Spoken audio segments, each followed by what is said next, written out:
Jujutsu Kaisen chapter 266 finally release हो चुका है एंड फाइनली मेगुमी ने फाइट बैक करना चालू कर दिया है। जी हाँ, मेगुमी जिसकी सोल अब तक सुकुना के प्रेशर की वजह से दबकर थी, यूजी के कुछ डिसमेंटल्स, सोल पंचेस और थोड़े बहुत टॉक नो जुत्सु के कारण मेगुमी के अंदर जीने की उम्मीद जाग गई और इसी चैप्टर में सुकुना की फाइनल फिंगर की लोकेशन बता दी गई है। आई नो ये काफी कंफ्यूजिंग लग सकता है क्योंकि इससे पहले कई चैप्टर्स में हमें ये बताया जाता था कि यूटा ने सुकुना का फिंगर खा लिया इसलिए वो क्लीव यूज कर सकता है, यूजी ही सुकुना की आखिरी फिंगर है वगैरह वगैरह। लेकिन अब हमें बताया जा रहा है कि इसकी फिंगर किसी अजीब जगह में बंधी हुई है। आई मीन काफी कंफ्यूजिंग सा माहौल है, लेकिन अगर चैप्टर के बारे में अच्छे से जानना है तो वीडियो को पूरा देखना पड़ेगा। शुरू करते हैं बिना किसी देरी के। तो चैप्टर शुरू होता है और हम मेगुमी को देखते हैं कहते हुए कि अब बस बहुत हो गया। यहाँ पर इतादोरी मेगुमी के सोल से बात कर रहा है, जहाँ मेगुमी की सोल इतादोरी से कहती है कि उसे जिंदगी में ज्यादा कुछ बड़ा नहीं करना था, जैसे लाखों करोड़ों कमाने हो, बिजनेस करना हो या कुछ करियर को फॉलो करना हो। यानी मेगुमी के लाइफ में ज्यादा कुछ बड़ा गोल नहीं था। सुकुमी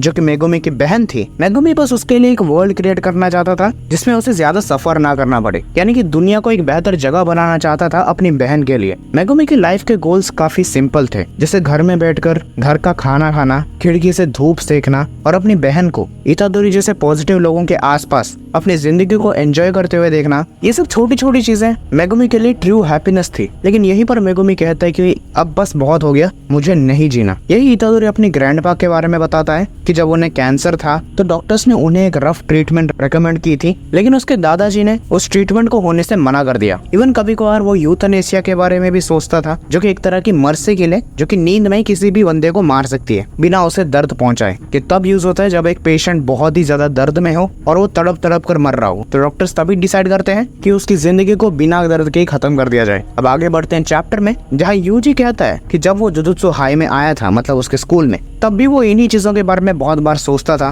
कि यार ये दादाजी ने कैसे कैसे डिसीजन ले लिए। लेकिन जब वक्त गुजरा, यूजी ने डिफरेंट पर्सपेक्टिव्स भी जाने और वो थोड़ा बहुत अपने दादाजी के फैसलों को समझने भी लगा। तो यहाँ यूजी कहता है, इसीलिए मेगुमी मैं तुम्हें फोर्स तो नहीं कर सकता कि तुम बस मेरे लिए जीते रहो। और यहीं पर सारी बातचीत खत्म और लड़ाई चालू। सुकुना फिर से अपनी पुरानी टेक्निक यूज करता है, होलो विकर बास्केट, जो कि उसने यूटा के जैकोब लैडर से बचने के लिए यूज किया था। ये भी सिंपल डोमेन की तरह ही है, बस उससे थोड़ी सी अलग तरह से काम करती है। अब यही होलो विकर बास्केट यूज कर सुकुना यूजी के अगेंस्ट हैंड टू हैंड में आगे बढ़ता है। अब यहाँ पर सुकुना सोच रहा था कि वो गोजो की तरह ही आरसीटी को इस्तेमाल करके और कर्स्ट एनर्जी को जनरेट करे, लेकिन फिलहाल के लिए ये काफी रिस्की था क्योंकि अभी तक गोजो के डोमेन की वजह से उसका ब्रेन फ्राई हो रखा था और अब उसे रिकवर होने में और टाइम लगेगा। अब यहाँ पर हमें होलो विकर बास्केट के बारे में बताया जाता है कि वो आखिर कैसे काम करती है। देखो, सिंपल डोमेन क्या करती है, डोमेन के अटैक्स को तभी के तभी रोक लेती है, लेकिन होलो विकर बास्केट डोमेन अटैक्स के लिए एक इन्फिनिटी टाइप की है। वो डोमेन अटैक्स को बहुत ज्यादा स्लो कर देती है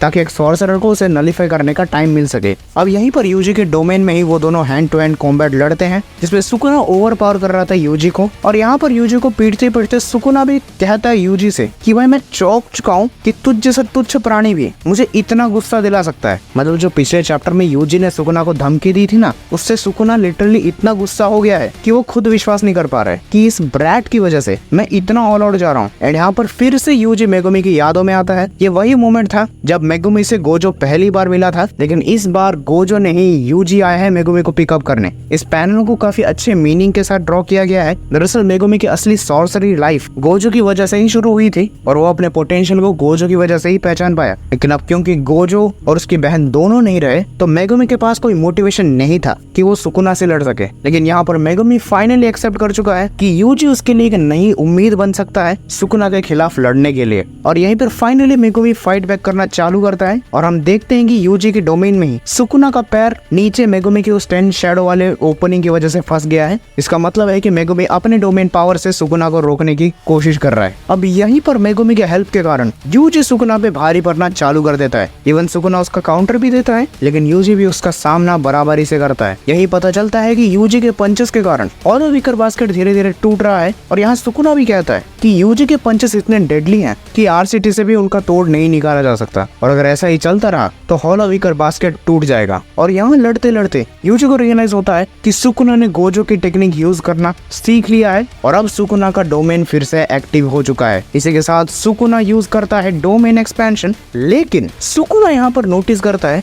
कि यूजी की 2 उंगलियां कटी हुई है और कहीं दूर एक अजीब सी स्टेयरकेस वाली जगह में सुकुना की उसकी लास्ट फिंगर फील होती है, जो कि इस पूरे चैप्टर में सबसे अजीब चीज है। और यहाँ हमें राइटर का नोट भी मिलता है कि अगले हफ्ते इस डिसिसिव बैटल का अंत होगा, जो कि अब तक सारे सॉर्सरर्स सुकुना के अगेंस्ट लड़ रहे थे ना, इस बैटल का अंत फाइनली होने वाला है, वो भी अगले वीक। मतलब कह सकते हैं हम अगस्त 20 या 21 को इसका अगला चैप्टर आ जाएगा। और अगर हम बात करें इस चैप्टर के बारे में तो चैप्टर काफी बढ़िया था। अपना भाई मेगुमी फाइनली फाइट बैक कर रहा है और थोड़ा बहुत कंफ्यूजन है इस फिंगर्स के बारे में कि भाई अगर सुकुना के आखिरी फिंगर यहाँ पर है तो यूजी क्या है और यूटा ने कैसे क्लीव यूज कर लिया। तो यार काफी ज्यादा कंफ्यूजिंग क्वेश्चंस है, इनका आंसर हमें अगले वीक ही मिलेगा या फिर आने वाले चैप्टर्स में जब आएगा मैं उसे एक्सप्लेन कर दूंगा। तो बस आज के लिए इतना ही, मैं मिलता हूं तुमको किसी और वीडियो में, तब तक के लिए गुड बाय।